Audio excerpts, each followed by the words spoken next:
Hello there, YouTube people of the internet. Today we will do a Byzantium guide. Byzantium guide has been requested a few times now, and while there are literally hundreds of guides out there, some of you want to see another video guide. So here it is. Byzantium has a precarious opening position and there are 2 or 3 different strats that work. These strats have been done and discussed on every forum and discussion board so many times. It's a borderline meme now. But you guys wanted me to do a guide, so here it goes. Step 1. Get some alliances. Step 2. Don't die. Step 3. Defeat the Ottomans. Step 4. Reclaim the Eastern Roman Empire. And that is all you need to know. I hope it helped. Alright, let's go into a bit more detail.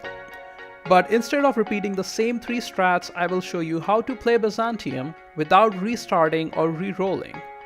A lot of these strats will tell you to restart until, say, Venice doesn't rival you, or until you get the Diplorep advisor, or until you get an alliance with Hungary in the first 2 years.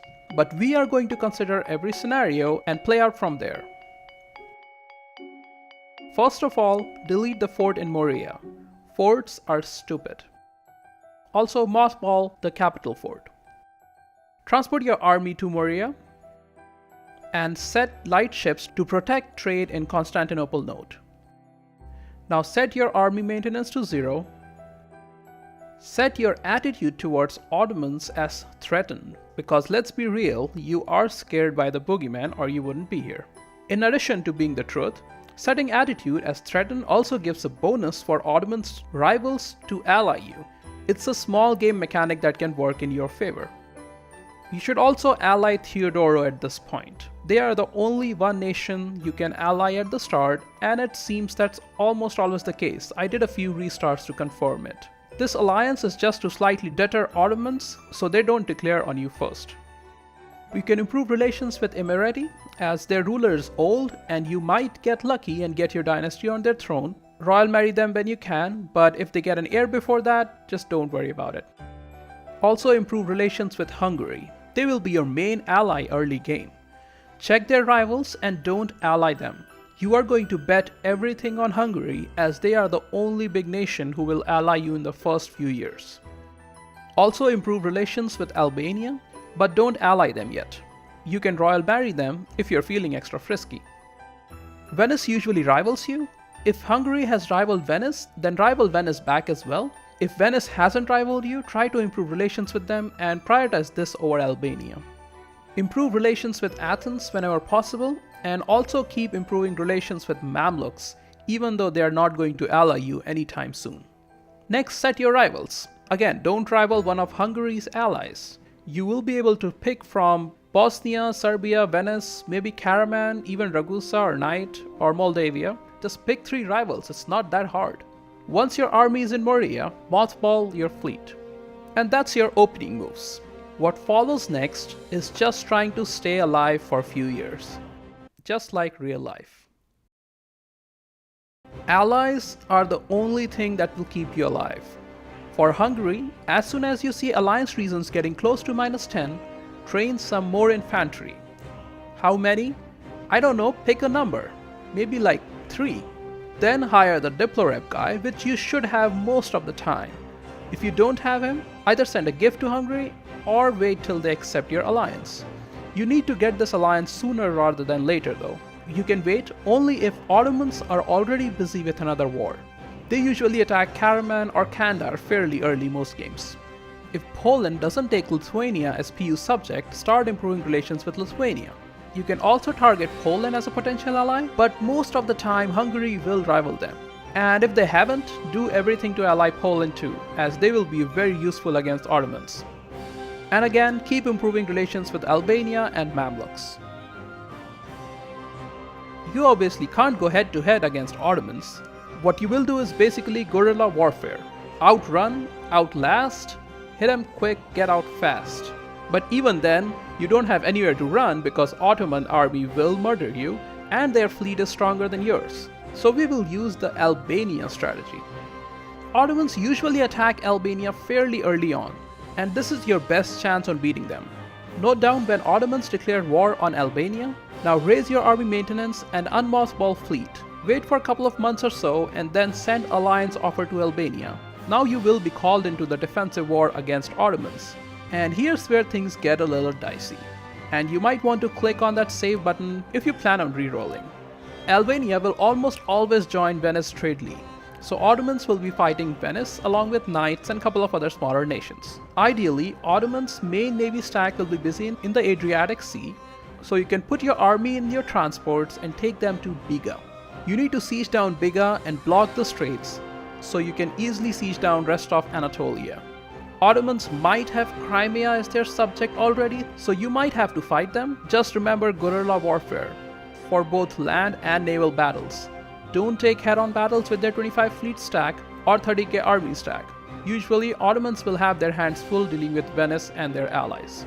Alternatively, you can join forces with Albania as they have their god tier 555 general Skanderbeg and fight the Ottoman army head-on. It is more risky in my opinion as Ottomans have way more troops than your allies and AI ally isn't the smartest. If you're lucky, Mamluks will attack Ottomans at this point, which means it's GG for Ottomans.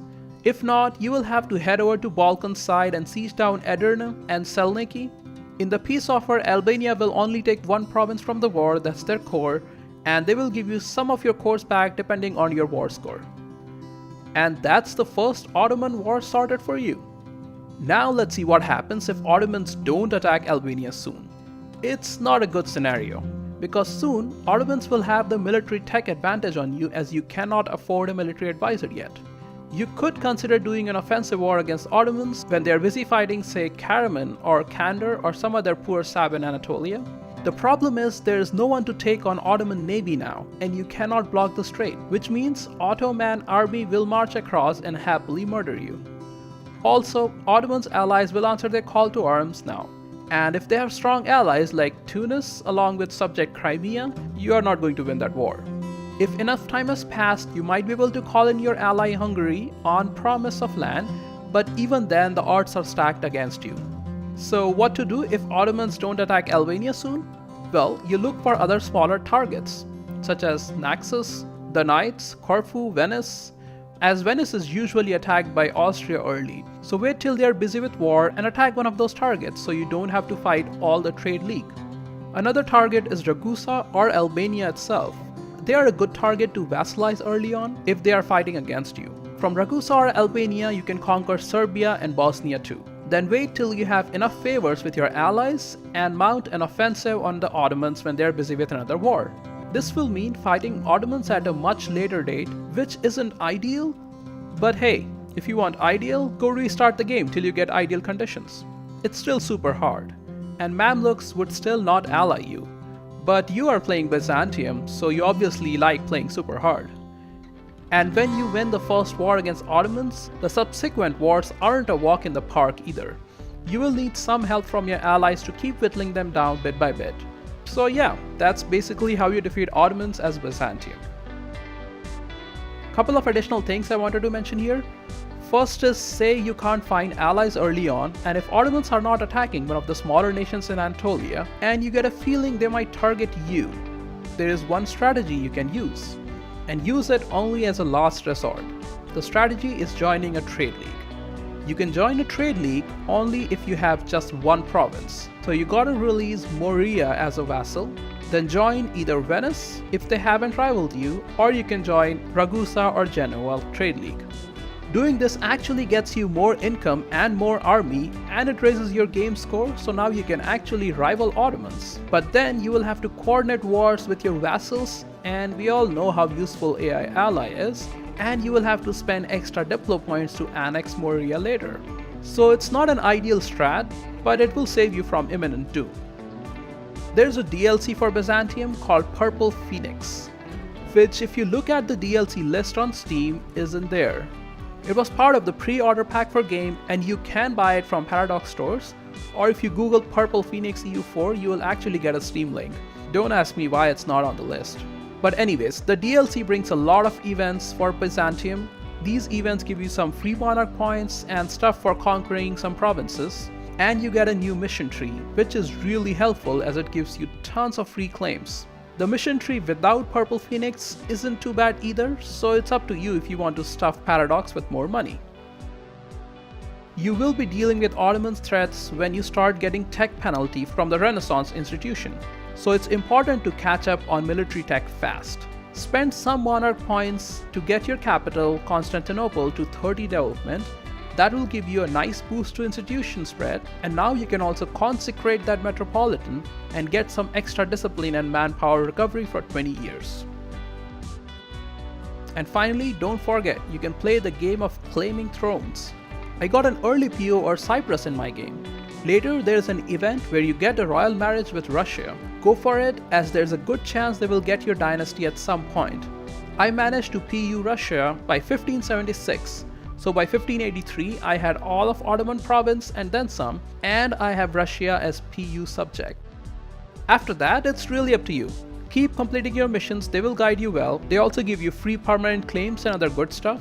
Or go for Basileus achievement and reclaim the whole Roman Empire. Do what you want. Don't ask me, I'm not your mother. Good luck though. Playing as Byzantium is not easy, and I hope this guide helps. Thanks for watching, and I'll see you in the next one.